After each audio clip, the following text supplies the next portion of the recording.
1947 14 अगस्त 1947 को जब पाकिस्तान आज़ाद होता है तो इसकी दो स्टेट्स होती हैं, east Pakistan and west Pakistan. But आज पाकिस्तान की 5 स्टेट्स हैं, तो वो दोनों स्टेट्स किधर गई? तो चलो इसको जानने के लिए हमें जाना पड़ेगा बैक टू हिस्ट्री। 1947 में जब पाकिस्तान बना तो इसकी दो स्टेट्स थी, east Pakistan and west Pakistan. दोनों स्टेट्स के दरमियान में जो डिस्टेंस था वो था 1600 किलोमीटर्स का, और 1600 किलोमीटर्स का ये डिस्टेंस नॉर्मल नहीं था, क्योंकि इसके अंदर हमें अपनी रिवाइवल कंट्री या एनिमी कंट्री इंडिया को क्रॉस करके एक स्टेट से दूसरे स्टेट में जाते थे। तो ये सबसे बड़ा कर्ज था। दोनों स्टेट्स के लोगों के दरमियान में बहुत ज़्यादा डिस्टेंस था, और इतना ज़्यादा डिस्टेंस होने की वजह से दोनों स्टेट्स के लोग करीब ही नहीं आ पाए। वो बहुत ज़्यादा एक दूसरे के खिलाफ मिसअंडरस्टैंडिंग्स क्रिएट कर ली। 1947 में पाकिस्तान बना, इतना ज़्यादा डिस्टेंस होने की वजह से पहले ही मिसअंडरस्टैंडिंग्स क्रिएट होना स्टार्ट हो गई थी। बट इन 1948 के अंदर the founder of Pakistan Quaid e Azam Mohammad Ali Jinnah जो होते हैं वो उर्दू को जो नेशनल लैंग्वेज डिक्लेयर करते हैं। बट ईस्ट पाकिस्तान के अंदर काफ़ी लोग बंगाली बोलते थे, तो वो इस चीज़ के अगेंस्ट होते हैं और इस चीज़ के अगेंस्ट प्रोटेस्ट करते हैं। एंड दैन 1952 के अंदर proper Bengali language movement start होती है। बंगाली लैंग्वेज मूवमेंट जो होती, ये मूवमेंट जो होती ईस्ट पाकिस्तान के लोग करते हैं, बहुत ज़्यादा स्टूडेंट्स इंक्लूड होते हैं।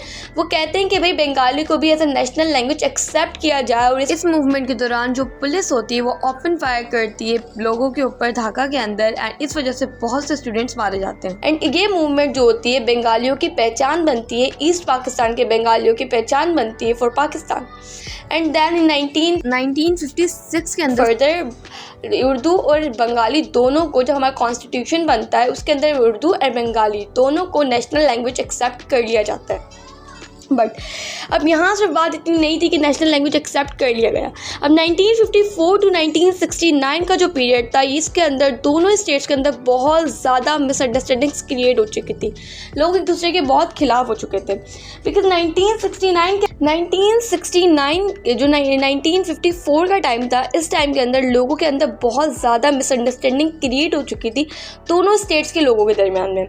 लोग, इन दोनों स्टेट्स के जो लोग थे उनके सोशल स्ट्रक्चर बहुत डिफरेंट था, सोशल प्रॉब्लम्स बहुत डिफरेंट थी। सो एक दूसरे के प्रॉब्लम्स को रिलेट नहीं कर सकते थे, अंडरस्टैंड नहीं कर सकते थे, और इस चीज़ को नहीं समझने की वजह से एक दूसरे के खिलाफ मिसअंडरस्टैंडिंग्स क्रिएट कर लेते हैं। एंड देन सिर्फ इतनी नहीं होती, फिर यहाँ पर जो इकोनॉमिकल इश्यूज आ जाते हैं। ईस्ट पाकिस्तान के लोगों को ऐसा लगता था कि जो वेस्ट पाकिस्तान है उसे सोशल पावर्स है, सोशल इकोनॉमिकल पावर ज़्यादा दी गई है, उधर डेवलपमेंट ज़्यादा होती है, जबकि ईस्ट पाकिस्तान के अंदर मेजॉरिटी ज़्यादा है। फिर भी वेस्ट पाकिस्तान के अंदर डेवलपमेंट प्रोसेस ज़्यादा होते हैं। वो लोग कहते थे कि जो हमारे पास गवर्नमेंट है और मिलिट्री है वो दोनों के दोनों वेस्ट पाकिस्तान के अंडर है। बिकॉज जब 1947 के अंदर पाकिस्तान का सेपरेशन हुआ था, सब कॉन्टिनेंट का सेपरेशन हुआ था, सो यहाँ पर जो थी वेस्ट पाकिस्तान के अंदर मिलिट्री पावर थी। मिलिट्री पावर एंड गवर्नमेंट की पावर दोनों जो थी वो स्टेट वेस्ट पाकिस्तान के पास थी, ईस्ट पाकिस्तान के पास नहीं थी। एंड देन जब पाकिस्तान की दो कैपिटल्स बनते 1947 में, तो जो कराची कैपिटल बना था वो भी वेस्ट पाकिस्तान से बिलोंग करता था। एंड उसके बाद जब वापस पाकिस्तान का कैपिटल इस्लामाबाद को बनाया जाता है, वो भी जो है वेस्ट पाकिस्तान से बिलोंग करता था। इस चीज़ से भी बहुत मिसअंडरस्टैंडिंग्स क्रिएट की। पॉलिटिकल लीडर्स पाकिस्तान से थे, मिलिट्री के ऑफिसर्स पाकिस्तान से थे, और बकाया जो हमारे पास स्टेट्स के पास पावर थी वो वेस्ट पाकिस्तान के पास ज़्यादा थी। सो लोगों को लगता था कि हमें राइट ज़्यादा नहीं मिल रहे। ईस्ट पाकिस्तान के लोगों को लगता था कि हमें एज अ नेशन एक्सेप्ट नहीं किया जा रहा, और वो इस चीज़ के खिलाफ जो है प्रोटेस्ट करना स्टार्ट करते हैं। वो उनके दिलों में ये बात, दिमाग और दिल में ये बात आ चुकी थी कि हमें एज अ नेशन एक्सेप्ट नहीं किया जा रहा है, हमें एज अ गवर्नमेंट, हमें हमारी कंप्लीट गवर्नमेंट नहीं दी जा रही, हमें इंडिपेंडेंट स्टेट एक्सेप्ट नहीं किया जा रहा। एंड देन 1954-1969 के अरसे के अंदर ही मार्शल लॉ लगता है कंट्री के अंदर, और जो मार्शल लॉ लगाते हैं वो हमारे army chief sir Mohammad Ayub Khan थे। जो मोहम्मद अयूब खान थे वो भी वेस्ट पाकिस्तान से बिलोंग करते थे, एंड वेस्ट पाकिस्तान के जो आज खैबर पख्तूनख्वा है वो उधर से बिलोंग करते थे। अब जो वो इधर से बिलोंग करते थे वो मार्शल लॉ लगाते हैं। अब पॉलिटिकल लीडर्स और आर्मी लीडर्स दोनों के दरमियान भी ये कॉन्सेप्ट आ जाता है कि जो मार्शल लॉ है इसकी वजह से दोनों के दरमियान मिसअंडरस्टैंडिंग्स क्रिएट हो जाती हैं। पॉलिटिकल लीडर्स का ये मानना था कि जो मार्शल लॉ है वो डेमोक्रेटिक गवर्नमेंट के फेल होने की सबसे बड़ी वजह है, और यही जो हमारे पास हमारे आर्मी लीडर्स थे, आर्मी चीफ्स थे, उनका ये मानना था कि डेमोक्रेटिक गवर्नमेंट के फेल होने की जो वजह है वो है पॉलिटिकल लीडर्स। अब दोनों एक दूसरे के अगेंस्ट हो गए थे, यानी पॉलिटिकल लीडर्स और आर्मी एक दूसरे के अगेंस्ट हो चुकी थी, कंट्री के अंदर मार्शल लॉ लग चुका था। सो ये बहुत ज़्यादा मिसअंडरस्टैंडिंग्स क्रिएट कर चुका था। इतनी मिसअंडरस्टैंडिंग्स थी, फिर लैंग्वेज इशूज़ उठ चुके थे, बहुत ज़्यादा प्रॉब्लम्स हो गई थी। एंड देन इसी टाइम पे ईस्ट पाकिस्तान जो है वो प्रोविंशनल ऑटोनॉमी की डिमांड कर देता है। कंप्लीट प्रोविंशनल ऑटोनॉमी जो कि किसी स्टेट को नहीं दी जाती। कंप्लीट प्रोविंशनल ऑटोनॉमी का मतलब ये था कि आप अपनी सारी जो स्टेट है वो अपनी सारी प्रॉब्लम्स को खुद हैंडल करेगी। जो नेशनल प्रॉब्लम्स होती हैं, सच एज जो हमारे पास नेशनल प्रॉब्लम्स होती है, कोई अटैक कर देता है या फिर जो फॉरेन पॉलिसीज़ होती हैं, सिर्फ वो जो है फेडरल गवर्नमेंट के अंदर आएंगी। इस डिमांड को बिल्कुल भी एक्सेप्ट नहीं किया गया था। अंटिल 1971 तक इस डिमांड को एक्सेप्ट किया ही नहीं जा रहा था। ईस्ट पाकिस्तान की अवामी लीग पार्टी के जो लीडर थे सर मुजीबुर रहमान, वो डिमांड करते हैं कि ईस्ट पाकिस्तान को कंप्लीट इकोनॉमिकल डेप्रिवेटिव दिया जाए, यानी कंप्लीट इकोनॉमिकल पावर दिया जाए। वो इस चीज़ को जो है सामने लगते हैं ओल्ड लीडर्स के, तो सब के सब इस बात को रिजेक्ट कर देते हैं। एंड देन वो अंडरग्राउंड जो है हिंदू इंडिया की हेल्प लेना शुरू कर देते हैं, यानी इंडिया के साथ अपने रिलेशंस बनाने लग जाते हैं, उनकी हेल्प लेकर अपने वहाँ के लोगों को मिसगाइड करना शुरू कर देते हैं और प्रोपागेंडा चलाते अगेंस्ट वेस्ट पाकिस्तान। अब यहाँ पर जो ईस्ट पाकिस्तान के स्कूल्स थे उधर काफ़ी सारे हिंदू टीचर्स पढ़ा रहे थे। हिंदू टीचर्स क्या करते हैं, वो स्टूडेंट्स को मिसगाइड करना शुरू कर देते हैं। वो उन्हें बताते हैं कि वेस्ट पाकिस्तान वाले उनके दुश्मन है, उन्हें as a complete nation accept नहीं कर रहे, और इतना मिसगाइड किया जाता है कि कम्प्लीट कंट्री के अंदर बहुत ज़्यादा हालात बिगड़ना शुरू हो जाते हैं। एंड लोगों को लगता है कि हमें एज अ नेशन एक्सेप्ट नहीं किया जा रहा। ईस्ट पाकिस्तान के लोगों को इस चीज़ का यकीन दिलाया जा रहा होता है कि उन्हें एज अ नेशन एक्सेप्ट नहीं किया जा रहा। एंड देन अगेन जो रोल यहाँ पर क्या होता है, इंटरनेशनल कॉन्स्पिरेसीज होते हैं। इंटरनेशनल कॉन्स्पिरेसीज का मतलब इंडिया जो था वो जो हिंदूज़ जो थे, यहाँ पर 10 लाख हिंदूज़ जो थे वो ईस्ट पाकिस्तान के अंदर रह रहे थे। इंडिया जो है वो उन हिंदूज़ को सपोर्ट करता है कि वो वेस्ट पाकिस्तान के लोगों के अंदर प्रोपेगेंडा चलाएं, उन्हें ईस्ट पाकिस्तान के लोगों को वेस्ट पाकिस्तान के लोगों के खिलाफ करें। इस चीज़ के अंदर वो उन्हें सपोर्ट करता है। वो क्यों कर रहा था, इंडिया इसलिए कर रहा था ताकि जो हिंदूज़ की इकोनॉमिकल पोजीशन थी वो इंक्रीज़ हो सके। East Pakistan west Pakistan separate होता तो हिंदूज़ की इकोनॉमिकल पावर जो थी, पोजीशन जो थी वो इंक्रीज़ होती। अब यहाँ पर रशिया जो है वो भी सपोर्ट करता है इंडिया को। रशिया इसलिए सपोर्ट करता है इंडिया को क्योंकि पाकिस्तान ने अमेरिका को इजाज़त दी थी अपने मिलिट्री बेसिस बनाने की पाकिस्तान के अंदर। अब जब इजाज़त दी तो रशिया जो था पाकिस्तान के खिलाफ हो गया और वो इंडिया को सपोर्ट करता था। अमेरिका जो था वो भी चाहता था कि ईस्ट पाकिस्तान और वेस्ट पाकिस्तान सेपरेट हो जाए। सो इस चीज़ के अंदर रशिया ने ओपनली सपोर्ट किया इंडिया को। एंड देन 1970 के इलेक्शंस होते हैं। अब 1970 के इलेक्शंस तक कंट्री के हालात बहुत ज़्यादा बिगड़ चुके थे।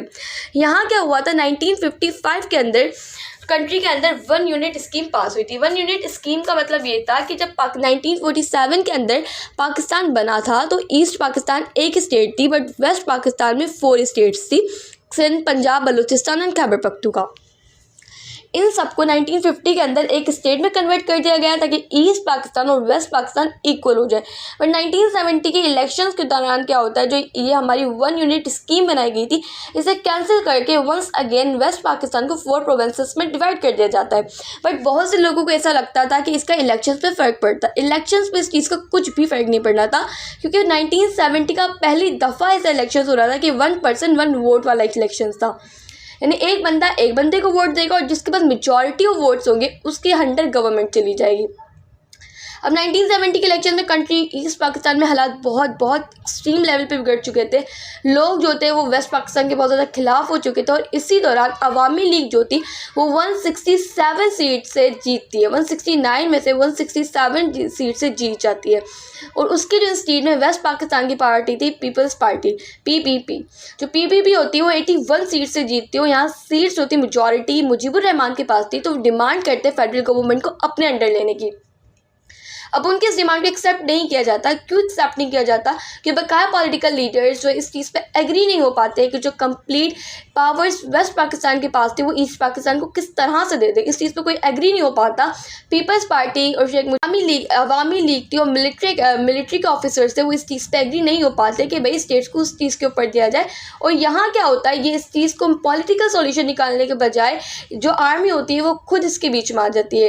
यानी कंट्री में इतने हालात बिगड़ चुके थे और आर्मी इसके बीच में आती है। दैट मीन्स लोगों के ऊपर हमला, जो लोग इसके खिलाफ प्रोटेस्ट कर रहे होते थे बांग्लादेश के अंदर, उसके जो ईस्ट पाकिस्तान के अंदर लोग इसके खिलाफ प्रोटेस्ट कर रहे होते थे, उनके ऊपर उनको मारना शुरू कर दिया जाता है, उनके ऊपर अटैक्स करना शुरू कर दिए जाते हैं। और सर मुजीबुर रहमान की जो पार्टी थी अवामी लीग, उसे एक इलीगल पार्टी करार दे दिया जाता है। हमारे आर्मी चीफ होते हैं सर याह्या खान, वो कहते हैं कि अब सर मुजीबुर रहमान की पार्टी को इलीगल पार्टी करार दिया जाता है ना, तो इस पॉइंट पर आके बांग्लादेश के जो बंगाली होते हैं उनके दिल के अंदर नफरत बहुत एक्सट्रीम लेवल पर चली जाती है। उससे इस चीज़ का यकीन हो जाता है कि हमें as a separate nation accept नहीं किया जा रहा है, हमें कंप्लीट जो है फ्रीडम नहीं दिया जा रहा। उनका वो जो इस प्रोटेस्ट को जो बिल्कुल नॉर्मल चल रहा था वो बहुत ज़्यादा हाई लेवल पर होने लग जाता है। अब जब इतना ज़्यादा प्रोटेस्ट होने लग जाता है, मिलिट्री अटैक करना शुरू कर देती है, चीज़ें आउट ऑफ कंट्रोल होना स्टार्ट हो जाती हैं, तो इसी दौरान जो इंडिया होता है वो इस चीज़ के बीच में आता है। यानी जब इस पूरी कंट्री के हालात बिगड़ चुके थे, political leaders of east Pakistan और जो लोकल्स थे वो सपोर्ट कर रहे थे इंडिया को, तो इंडिया इस चीज़ के बीच में आता है। और 1971 के ऊपर जो इंडिया होता है वो ईस्ट पाकिस्तान पे हमला करता है। जब ईस्ट पाकिस्तान के ऊपर इंडिया हमला करता है तो जो आर्मी होती है हमारी, वो इस चीज़ को नहीं कंट्रोल कर पाती, क्योंकि हमारे पास उधर पॉलिटिकल लीडर्स उनके सपोर्ट में थे, लोकल्स उनके सपोर्ट में थे, और सेकेंडली हमारे पास इतने ज़्यादा हथियार भी नहीं थे। हमारे पास जो थे चीज़ें बहुत कम थी लड़ने की, हमें एक स्टेट से दूसरे स्टेट में जाना पड़ा था और डिस्टेंस बहुत ज़्यादा था। तो ये चीज़ें जो थी हम लोग कवर नहीं कर पा रहे थे। और फाइनली पाकिस्तान की आर्मी जो होती है वो सरेंडर कर देती है इंडियन आर्मी के सामने, और इस चीज़ को सरेंडर करने के बाद ईस्ट पाकिस्तान को सेपरेट कर दिया जाता है। अब 1971 के अंदर ईस्ट पाकिस्तान सेपरेट तो हो जाता है, बट इसके सेपरेशन को जो पाकिस्तान है उसे एज आ नेशन उसे एक्सेप्ट किया नहीं था। तो ईस्ट पाकिस्तान और वेस्ट पाकिस्तान के सेपरेट होते ही जो वेस्ट पाकिस्तान होता है वो पाकिस्तान बन जाता है, और ईस्ट पाकिस्तान जो होता है वो बांग्लादेश बन जाता है। और जो बहुत से स्टेट्स जो हैं कुछ ही देर में इसके सेपरेशन को एक्सेप्ट भी कर लेती है। वो जो है ईस्ट को एक्सेप्ट कर लेती, ईस्ट पाकिस्तान को बांग्लादेश को एक्सेप्ट कर लेती हैं बट पाकिस्तान इस चीज़ को एक्सेप्ट नहीं करता, क्योंकि पाकिस्तान को इस चीज़ से बहुत बड़ा झटका लगा था। बट जब 1974 के अंदर सेकंड इस्लामिक कॉन्फ्रेंस होती है, तो उसके अंदर सर मुजीबुर रहमान को इनवाइट किया जाता है और पाकिस्तान ब्रदरहुड दिखाता है, उन्हें इनवाइट करता है और बांग्लादेश के सेपरेशन को एक्सेप्ट कर लेता है। इस तरह से ईस्ट पाकिस्तान और वेस्ट पाकिस्तान सेपरेट हुए। अब आपको क्या लगता है इसके अंदर किसकी गलती थी? इंडिया का ज़्यादा इशू था, हमारे पॉलिटिकल लीडर्स की गलती थी, आर्मी की गलती थी? तो let me know in comment section and do not forget to press the bell icon and like the video.